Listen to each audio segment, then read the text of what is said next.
tous. La pluie fut souvent au rendez-vous pour ce premier jour de l'été, notamment dans un axe sud-ouest-nord-est avec des ondées orageuses, de fortes précipitations, par exemple du côté de Saint-Giron près des Pyrénées ou en Alsace. Cette nuit, des orages violents se sont produits.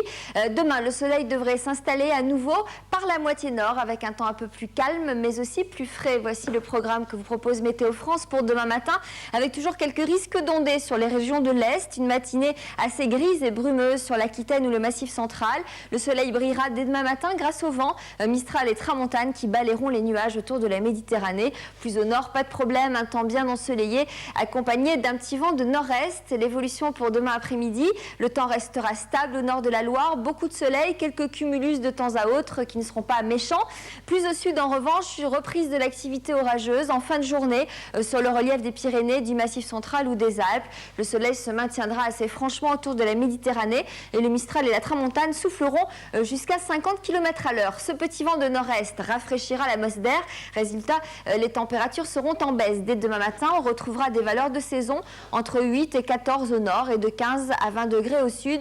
L'après-midi, là aussi, nous perdrons quelques degrés avec des températures de l'ordre de 23 dans le bassin parisien, 21 à Strasbourg, 19 à Brest et de 23 à 29 au sud avec là un maximum pour la région de Nîmes. Un coup d'œil en dehors de nos frontières avec un temps très ensoleillé sur l'ouest grâce à la présence d'un anticyclone centré sur les îles britanniques. Des ondes orageuses sont à prévoir en fin de journée sur l'Afrique du Nord avec 33 à Tunis, 31 à Alger. Le ciel sera beaucoup plus capricieux sur l'Allemagne, sur la Pologne ou sur les pays scandinaves avec des températures entre 16 et 19 degrés. Demain, nous fêterons la Saint-Alban. Nous serons le 22 juin. Excellente fin de soirée. Demain matin, Laurent Romeshko. Je vous retrouve demain soir aux alentours de 20h40. Merci. Bonsoir.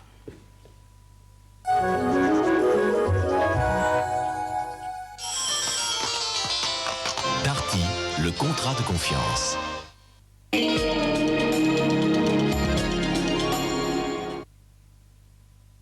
Énergie présente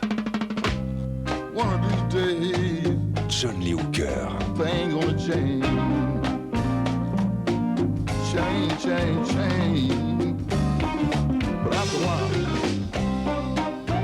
Chill Out, le dernier album de John Lee Hooker.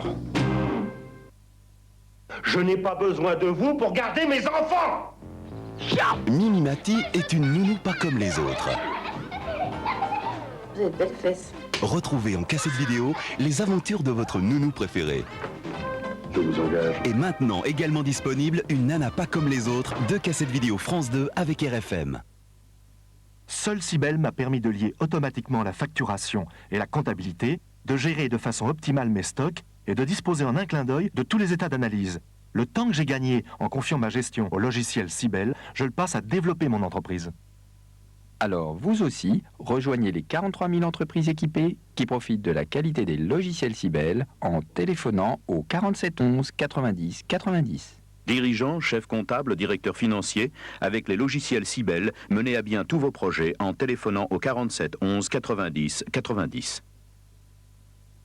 Énergie présente Canto The King en vidéo. La légende d'Eric Cantona à Manchester United. 80 minutes de feu, de coups d'éclat et de bonheur. Canto The King, une cassette vidéo France 2 avec Énergie.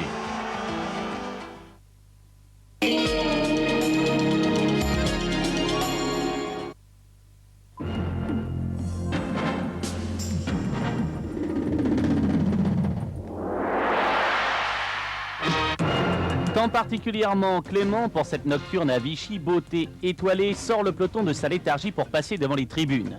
Dans le dernier tournant, elle possède une grande avance et elle file vers le poteau d'arrivée. Elle va remporter cette épreuve très facilement en dominant Bibi Duplessis qui résiste de justesse à bien petit côté corde. Beauté étoilée a charmé ses adversaires, les laissant sans réaction. Après 900 mètres de course, Vivray dirige les opérations dans le prix du Lyonnais. On le retrouve dans le dernier tournant, il l'accélère et laisse sur place ses adversaires. La phase finale n'est plus qu'une formalité. Vivray se débarrasse de ses rivaux et va l'emporter très confortablement. Il rallie le disque loin devant, le numéro 13 Acanthos qui exécute sur le fil Anticus. Vivray retrouve la grande condition, il s'est imposé avec beaucoup d'à-propos. R4 s'installe au commandement après 900 mètres de course. On la retrouve dans le dernier tournant, elle accélère vivement, elle laisse ses adversaires sans réaction. Elle domine très nettement la situation pour finir. Elle prend l'ascendant sur Éthésien. La 3e place est disputée entre Ebaleka et Érosif. R4 faisait partie des 3 pouliches à avoir relevé le défi. On retrouve les trotteurs vendredi soir sur l'hippodrome de Vincennes. Bonne nuit à tous.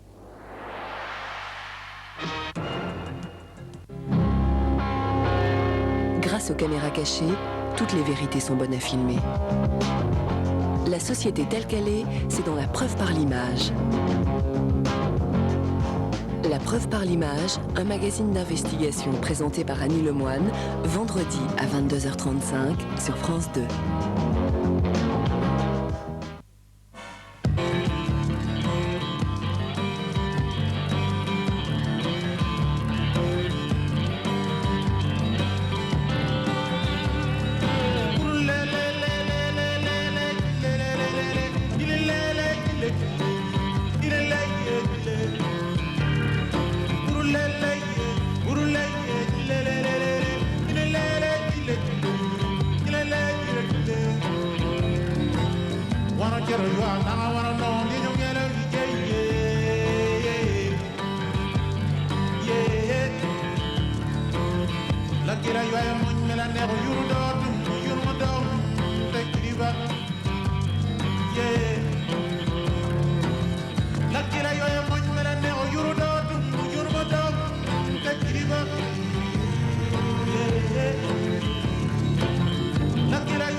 Bonsoir à toutes et à tous. Étienne Guyon, vous aurez la parole tout au long de cette émission en compagnie de Madeleine Vessier et de Pierre-Gilles de Gênes. Cette émission d'ailleurs a pu se faire grâce à Étienne Guyon, directeur de l'école normale sup. C'est grâce à lui que le contact avec Pierre-Gilles de Gênes a pu se faire et nous sommes très heureux de faire cette émission avec tous les jeunes du lycée d'Asnières. L'idée n'est pas très originale, elle m'est venue en lisant le livre de Pierre-Gilles de Gênes, Les objets fragiles, qui est une sorte d'épopée, épopée du savant Cosimus, qui raconte sa passion d'enseigner, sa passion d'expliquer avec les jeunes, et notamment les jeunes donc, du lycée Auguste Renoir d'Asnières. Donc la parole sera à la jeunesse. On commence par le plus jeune d'entre nous, peut-être Étienne Guyon, il est venu avec des petites choses là. Oui, oui. Enfin, je vais en montrer une ou deux. D'abord, je suis venu avec quelque chose qu'on trouve qui est fait aux États-Unis, mais qui s'appelle du silicone. Silicone, ça veut dire c'est des nouilles qu'aime bien Pierre Gilles, qui sont entremêlées, c'est des polymères. Non, pas du tout. C'est renforcer leur sein. Ah oui, non, mais ça dépend s'ils sont plus ou moins durs. différentes. Ça serait quand même un peu de toute façon, on ne s'amuserait pas à faire ça, non? Mais si, justement. Et alors là, vous voyez, c'est effectivement, ça a l'air tout à fait déformable, ça ressemble à du chewing-gum. Et pourtant, quand vous le faites, tiens, repasse-moi, Madeleine. Quand vous le faites rebondir, je vais essayer d'être plus adroit, ça a vraiment toutes les caractéristiques de quelque chose d'élastique. Et puis, si je le pose simplement dans mon assiette, et l'on va attendre patiemment, vous apercevrez que ça va s'avachir, ça va être comme un liquide. Donc là, ça rebondit comme un solide élastique. Et puis là, sur le temps de l'émission, ça va devenir être complètement plat. Et ça traduit le fait qu'il y a des petites choses à l'intérieur, des mécanismes intérieurs qui font que quand on le fait rebondir, les choses, ces polymères qui sont à l'intérieur, ces molécules polymériques qu'affectionne Pierre Gilles. C'est Monsieur Polymère. Monsieur Polymère, oui, c'est ça, entre autres choses. Ils n'ont pas le temps de se débobiner, ils restent comme ça, comme un plat de nouilles qu'on ferait rebondir très vite. Vous aussi, vous aimez les nouilles, comme Pierre-Gilles de Gênes. Oui, pourquoi pas, toi aussi. Et puis, si vous avez le temps, si vous laissez le temps, ça va se débobiner. Alors, il y a quelque chose que j'aime beaucoup, c'est que ça, on voit qu'il va s'agir de comparer le temps qu'il faut pour rebondir et le temps qu'il faut pour que les nouilles s'écartent les unes des autres.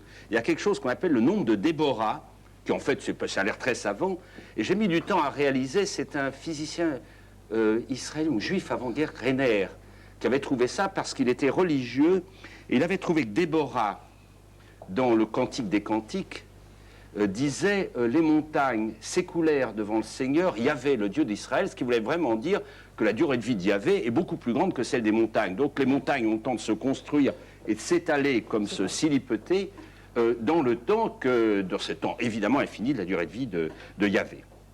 Alors j'ai une autre expérience que je vais vous sortir de ma poche, qui est un peu dans le même ordre d'esprit. Mais j'ai demandé à Pierre-Gilles, il n'est pas absolument sûr de l'explication. Il doit, demain. Pour le moment, il ne dit rien. Hein. Alors, vous voyez ces deux boules, hein, elles sont pareilles, hein, quasi. Hein. Voici le toucher, quand même. Hein, ils sont durs. Bon, alors, je les fais rebondir, tout simplement. Vous remarquez qu'il n'y a pas de magie, hein. Donc, les deux... plus lourde que l'autre, quand même. Non, regardez, prenez. Non, non. Il n'y a pas de différence de perception. Il n'y a pas de différence si vous les pressez. Eh bien, ce que ça veut dire, c'est que finalement, et c'est vraiment tout l'esprit de cette matière molle dont on parle beaucoup, auquel Pierre-Gilles a beaucoup travaillé. C'est aussi monsieur matière molle. Bon, j'ai fait un petit peu, Madeleine aussi, on a été un peu matière molle. Hein. On est matière molle, on est très molle. Enfin, on a travaillé avec Pierre-Gilles, il faut le dire. Et c'est que finalement, il y a une relation profonde entre cet objet tel qu'on le voit de façon macroscopique et puis ce qu'il y a à l'intérieur jusqu'au niveau les plus élémentaires. Et ce à quoi nous sommes attachés les uns et les autres, ça a été de comprendre la relation, les uns en faisant des expériences comme Madeleine et moi-même, on essayant quand même de comprendre ce qu'on faisait, et puis les autres en donnant leurs éclairages profonds, pertinents, etc., comme Pierre-Gilles. Et donc voilà, j'avais voulu emmener ces deux expériences. Il y en a une que je vais vous faire, mais je voudrais plutôt qu'on ne me regarde pas pendant que je le fais, c'est la maïzena. Oui. Mais je vais préparer de la maïzena. Il faut ménager un peu vos effets. Ah ben je vais ménager, oui, de toute façon. Voilà donc deux exemples de la matière molle. Alors, moi, bon, Pierre-Gilles a écrit les objets fragiles. C'est vrai que dire les objets mous, c'est pas terrible. Hein, mais ils sont pas vraiment fragiles, ils sont, hein, ces objets. Il y en a qui sont très fragiles. Oui. Quand on regarde un pot de yaourt, c'est une matière très fragile. Oui, nous sommes faits de matière molle. Oui, non, mais de matière molle, je suis d'accord. Les anglo-saxons... Il faut qu'on soit un peu mou, sans quoi ce serait pas drôle d'épouser une femme cristalline. J'imagine pas. Qu'est-ce qu'une matière molle? Très déformable, hein? Madeleine Vessier. Qu'est-ce qu'une matière molle? Très déformable, oui. Compacte, mais non rigide, voilà. Tu dirais pas ça? Mais souvent faisant des choses très belles. Lui comme elle, ils ont trouvé dans les cristaux liquides, ce qu'on a dans les montres, des effets extraordinaires à l'œil, des formes étonnantes. Des formes comment? On peut les voir sans microscope, ces formes-là? On les voit mieux avec des microscopes. Enfin, le microscope... Le microscope, c'est la première étape. Quand même. Exactement. Non, on les voit avec des moyens extrêmement légers. C'est une physique très légère, très appréhensible, très visuelle. Et je dois dire, pour des gens de notre génération, ça changeait agréablement avec une physique de boîte noire, de très basse température, qui était très difficile et très intéressante, bien sûr, mais on ne sentait pas ce côté presque sensuel de... Tous les trois de ce qu'on appelle la physique des solides, hein, qui était un petit peu les structures microscopiques où il fallait avoir accès à la nature propre de ces choses-là par des mesures indirectes. Et puis, on a vu... Enfin, pour être honnête, ces défauts, ces textures, toutes ces choses qu'il y a les cristaux liquides avaient été vues bien avant nous, en particulier par un grand monsieur qui s'appelait Georges Friedel. Qu'est-ce qui était l'oncle de notre académicien? Le grand-père, qui en fait a vu tous ces défauts qu'il y a dans tous ces différents cristaux liquides et qui a déduit de l'observation de ces défauts quelle devait être leur structure microscopique. Alors, vous êtes tous les trois de grands savants. J'aurais bien voulu savoir... 93, oui, c'est grand. Hein. J'aurais bien voulu savoir de nous trois, hein. Quelles sont les conditions pour être chercheur. Y a-t-il des conditions? Y a-t-il des aptitudes particulières? Y a-t-il des goûts à développer dans son enfance? Est-ce que ça dépend d'une manière d'appréhender le monde ou est-ce que... Ce que je disais à Asnières et dans des endroits de ce genre, c'est qu'il ne faut surtout pas se figurer qu'il y a un type unique. Il y a une espèce de gourou de la science très profond, très matheux, etc. Il y a 1000 types. Mais en gros, si on veut simplifier, surtout quand je parle à quelqu'un qui s'appelle Adler, on peut dire qu'il y a les joueurs de golf et les joueurs de tennis. Il y a le joueur de golf qui pousse sa balle tout seul en réfléchissant dans son coin, et il y a le joueur de tennis qui a absolument besoin d'avoir des partenaires. Étienne, c'est le modèle du joueur de tennis, par exemple. Vous en êtes un autre. Et vous? Tennis ou golf? Je pense tennis aussi. Et vous, Madeleine? Tennis sûrement. Oui, donc on est tous dans le même club. Vous êtes tous dans le même club. Bon, donc, quelles sont les conditions pour accéder au club? Ça, Le tarif de la carte, il est cher? Je crois qu'il y a des conditions qui sont mal fournies maintenant à nos gamins, qui sont savoir s'étonner devant la nature. Je répète toujours que au 19e siècle, ils vivaient tous à la campagne. Ils savaient aiguiser la faux, ils savaient ramener la vache des champs, ils savaient regarder les petits insectes qu'il y avait autour et les plantes.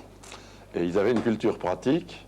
À ce moment-là, l'école de Jules Ferry est venue fort heureusement pour compléter ça, réaliser un équilibre adlérien et faire qu'ils aient une petite culture théorique en même temps. Seulement, ce qui s'est passé, c'est que maintenant, tous ces gamins vivent dans des villes, ou pratiquement dans des villes. Donc, ils n'ont plus du tout cette expérience. Ils ont les grands-parents. C'est pas par la transmission comme ça qu'on l'apprend, c'est en regardant la petite bête, c'est en aiguisant soi-même la faux. Donc, ils ont perdu ça complètement. Et à côté de ça, l'école, elle est restée ce qu'elle était au siècle dernier. D'où un gros problème, d'où une grande difficulté à former des gens qui soient véritablement innovants. C'est-à-dire que vous n'êtes pas du genre à essayer d'appuyer sur l'informatisation à outrance à l'école, l'apprentissage par le salon. Non, ça, du point de vue de l'économie, ça fait marcher quelques grandes compagnies. Ça nous fait mourir de rire. Mais pour oui, mais c'est ce qui se passe. Comme instrument de crétinisation, c'est quand même assez extraordinaire, ça c'est vrai. Pourquoi? Parce que ça met un écran entre le monde et soi? De même que la télé. La télé est exactement pareil, je le répète souvent. Même une émission admirable de télé. Laure Adler, on va me faire saisir un détail. L'exemple que je prends souvent, c'est parce que j'avais vu autrefois, c'est Vézelay. On vous montre Vézelay, superbe, et puis on zoome sur un des chapiteaux de Vézelay, et là il y a une scène étonnante. Bon, c'est très pédagogique en première apparence. En fait, non, parce que ça les entraîne, eux, à se trouver dans la situation où on a zoomé pour eux, on a été chercher, ils n'ont pas à chercher. Donc ils sont passivés dès le moment où ils regardent cette bonne émission. Et c'est un peu rétro et archaïque, là, et peut-être même un peu réac, ce que vous dites, non? Ça serait tout à fait égal. Ouais. Mais est-ce qu'on peut faire quelque chose contre le devenir de la perception de la connaissance et le fait que ça s'instrumentalise de plus en plus? On subit ça. Oui, ça, on aura besoin d'ordinateurs comme on avait besoin de machines à écrire au siècle dernier, de choses comme ça, hein, ça c'est bien clair. Ce qui est dangereux, c'est d'en faire une divinité, c'est-à-dire de croire que c'est de là que tout va sortir. Il y a une tendance facile à faire une divinité avec son outil courant, exactement comme, je sais pas, Neptune pour les pêcheurs. La divinité, c'est pas l'argent maintenant? Ça a toujours été. Ah, oui. Et ça, l'ordinateur a certainement une des représentations les plus manifestes des grands marchés qui veulent se créer et qui s'imposent. C'est pas le seul. On pourrait dire qu'une grande partie de la musique qu'ils entendent, c'est la même chose. C'est un marché commercial qui s'est trouvé un débouché.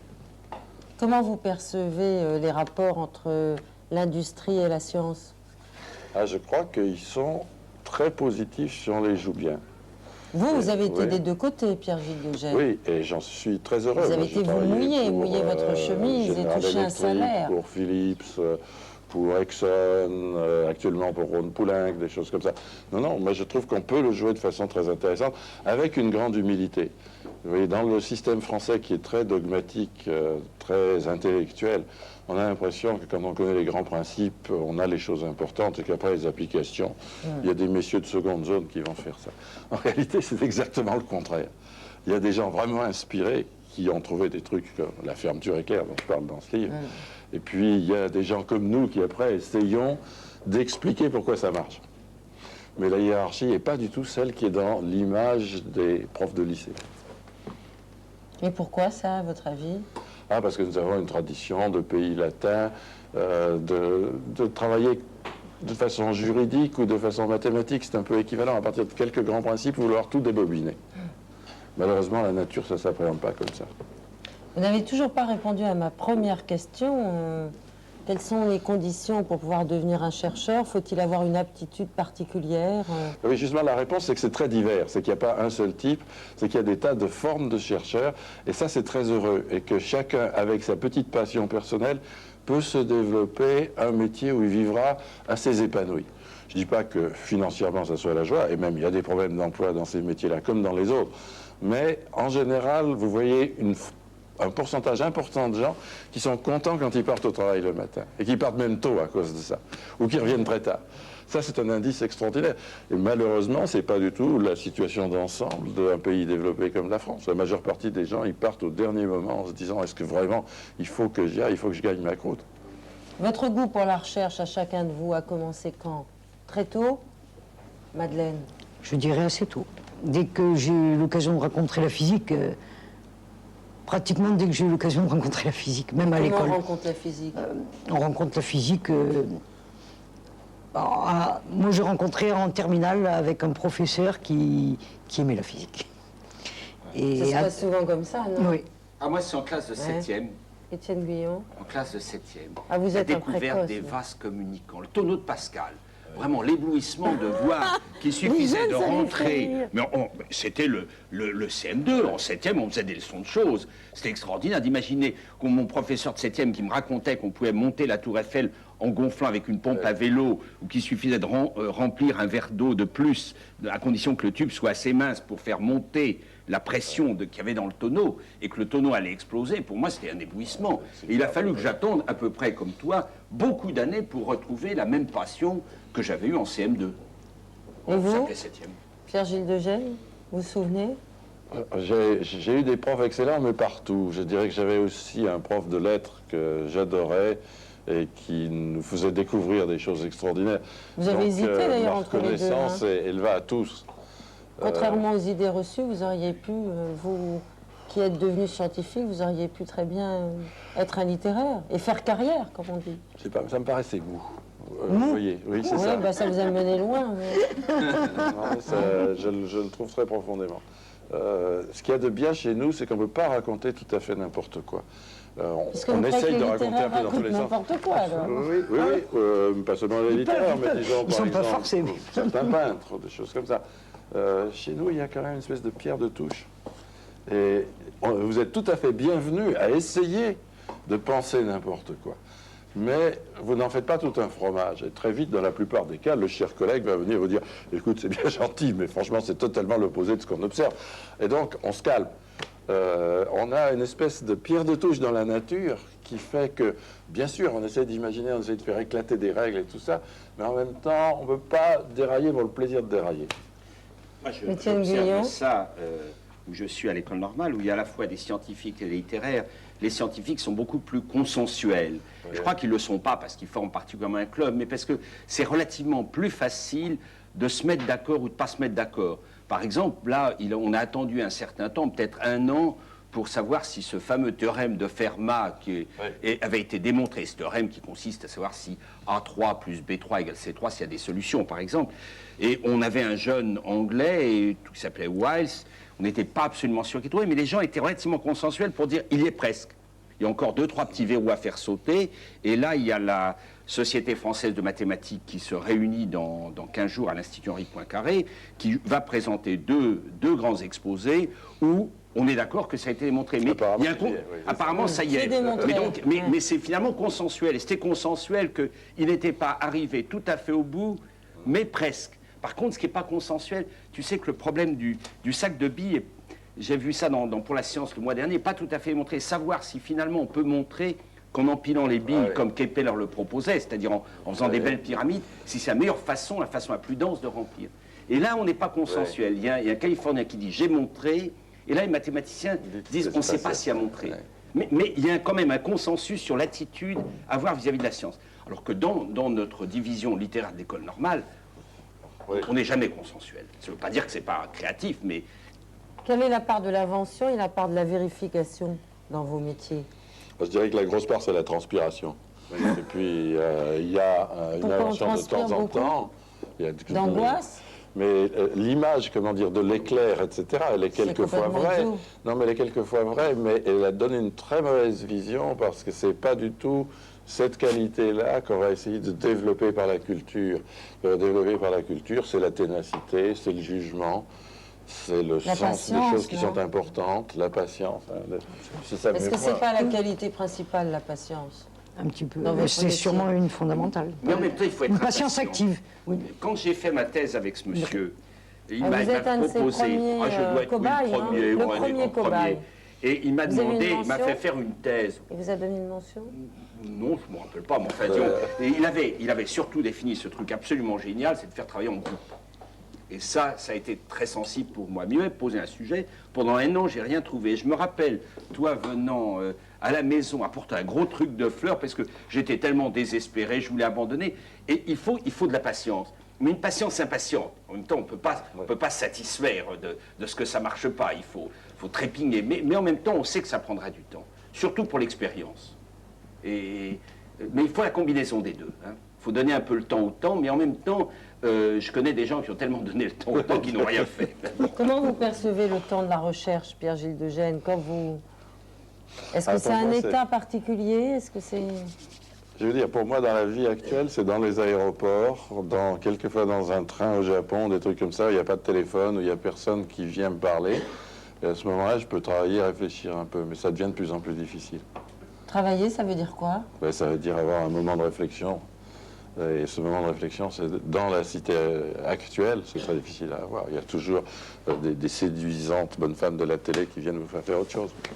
Non, mais je veux dire, ça s'élabore lentement, ça se traduit par des graphiques, comment, ça veut dire quoi? Je crois beaucoup aux images. Ça, je suis content que vous ayez utilisé ce mot-là, parce que je crois que le rôle de l'image est important. Et je pense que pour nous ici, il n'est pas pour tout le monde. Il y a des gens qui vivent sans images. Très théoricien. Mais pour nous, les images, c'est très très important. Et arriver dans un phénomène très compliqué où l'attitude scolaire serait d'écrire des pages et des pages d'équations, d'arriver à remplacer ça par un petit dessin, c'est extraordinaire. On n'y arrive pas toujours. Quelquefois, le petit dessin, il y a des exemples que j'ai cités où le petit dessin a mis 10 ans à éclore après qu'on ait compris l'affaire. Mais on n'avait pas compris jusqu'au niveau de la cristalliser en un petit dessin. La structure des couches adsorbées de polymère, un exemple. Vous avez vu, les jeunes sont encore un peu timides. Je propose que, voilà, qu'Étienne Guyon fasse son petit gâteau à la maïzena et que Pierre-Gilles de Gênes raconte peut-être comme amorce de début à ce dialogue avec les jeunes du lycée Renoir à Asnières. Est-ce que vous pourriez nous raconter l'histoire de la botte de l'Indien? Ah, oui, vous l'avez subi. Enfin, vos ancêtres l'ont subi, parce que c'était déjà il y a 2-3 ans, c'est ça. L'histoire vient... Très jolie histoire. Pour une part des Indiens de l'Amazonie, ils ne sont pas les seuls. Il y a aussi les Olmecs du Mexique qui ont été très importants dans ces histoires-là. Mais prenons l'Indien de l'Amazonie, il trouve un arbre qui s'appelle l'EVA, il fait une incision dedans, il sort un truc blanchâtre qui ressemble à du jus de pissenlit, à peu près. Il a l'idée, parce qu'il a le temps, justement, lui, il ne fait pas de télé, il se tartine le pied avec son truc. Et aux surprises, après une demi-heure de réflexion, au lieu d'avoir du jus de pissenlit, il a une botte qui tient, pas très longtemps, tient 1 ou 2 jours. Mais c'est quelque chose qui a été extraordinaire. Et du point de vue de la science, c'est quelque chose qui n'a été compris que très très tard. L'observation a été ramenée par les grands observateurs, par les grands explorateurs de l'époque. Et puis les chimistes ont essayé de s'y mettre, en particulier un monsieur qui s'appelait Goodyear. Tout le monde connaît le nom de Goodyear à cause des usines. Goodyear, dans les années 1840, met du soufre avec et transforme le produit imparfait de l'Indien en ce que nous appelons le caoutchouc naturel, qui est encore, en 1995, un des grands produits mondiaux de l'industrie. Quelque chose d'extraordinaire, mais quelque chose qui est très en avance sur la compréhension. Justement, toute l'attitude française qui consiste à dire il faut comprendre, après on va faire le produit. Là, on a fait le produit, disons, en 1840, on l'a compris à peu près 100 ans plus tard, par une cascade de découvertes difficiles dans un milieu incrédule, d'abord chimique, ensuite physique, Staudinger, Kuhn, quelques grands noms, 100 ans pour arriver à comprendre. Est-ce que c'est forcément une histoire de continuité, l'histoire de la science? Là, il n'y avait pas de continuité parce qu'il y avait scepticisme total. Ce qu'il y a de curieux, c'est que les chimistes, autres que Goodyear, dans la fin du 19e, ont fait énormément de matériaux polymères, un peu dans le genre de ça, sans s'en rendre compte, en les jetant à l'évier parce qu'ils trouvaient que ce n'était pas intéressant. Ils n'avaient pas du tout perçu ce qu'il y avait là derrière. Et c'est seulement en 1920 Staudinger et après Kuhn, on réalise que c'est des objets qui peuvent être acceptés dans la doctrine de l'époque. La question de la doctrine de l'époque est très importante. Voilà un autre exemple. Ouais. C'est les vers, j'allais dire, presque. Les phrases incantatoires de Ben. Oui. Ouais. Alors, est-ce que ces jeunes sont un peu moins timides? Il y a une jeune fille juste derrière vous, Pierre-Gilles de Gênes, elle a un micro. Est-ce qu'elle a des questions à vous poser? Oui, j'aimerais bien savoir si... Vous parlez souvent des différents scientifiques et j'aimerais bien savoir quelle place a l'histoire de la science, en fait, dans l'enseignement des sciences. Est-ce que c'est important de nous apprendre quel scientifique a inventé cela, ou etc. Je trouve que c'est très important de faire sentir que c'est pas justement un chemin déductif tchac qui arrive comme ça, que les gens ont beaucoup cafouillé. L'exemple que j'ai souvent pris, c'est l'électromagnétisme, ce qu'on appelle les équations de Maxwell.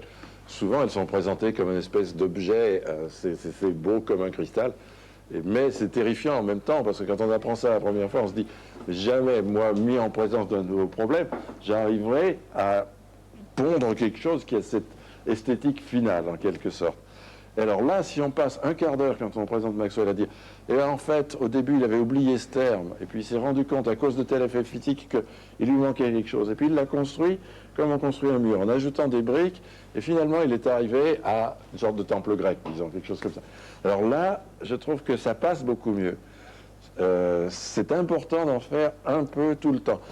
J'aime mieux que ça vienne comme ça, un petit peu comme le piment dans le haricot mexicain, plutôt que la tranche à part. On mangerait que du piment pendant 1 heure, et puis on boufferait du haricot mexicain pendant 3 semaines.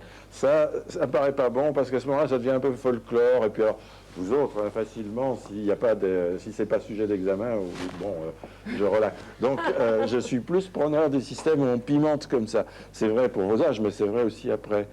Et en même temps, ça fournit une espèce de relaxation qui est utile. C'est un peu comme en montagne, on a fait un certain nombre de longueurs de corde, et puis, j'ose pas dire ça, parce qu'il est beaucoup plus savant que moi dans ces trucs de longueur de corde, mais même sensation. Et vous voulez poser une question?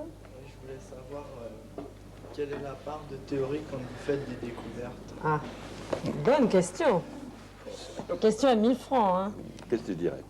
Je sais pas, par rapport, moi si je parle par rapport à Diogène, qui est considéré comme un théoricien, c'est que non, mais c'est ça, c'est une sorte de... quand les quelques découvertes que je l'ai vu faire, il y a évidemment le travail souvent qu'il faisait du soir au matin, où il arrivait avec une page ou quelques pages couvertes d'équations, mais la phase originale qui avait fait que le AA, comme appelle Martin Gardner, qui a fait qu'il y a eu l'idée, c'était avant et c'était probablement, il me semble, pas très théorique. C'est quand même très intuitif. Mais après, évidemment, il y a un habillage nécessaire, s'il me semble, dans ce que tu as fait, qui est évidemment théorique et qui fait que le AA était une intuition, et puis qu'après, c'est solide. Et après, il y a la confrontation, ou avant d'ailleurs, avec l'expérience. Donc la théorie n'est pas quelque chose d'isolé. Ça veut dire quoi, la théorie scientifique? Ça veut dire le pur concept, ça veut dire... Non, c'est quand même...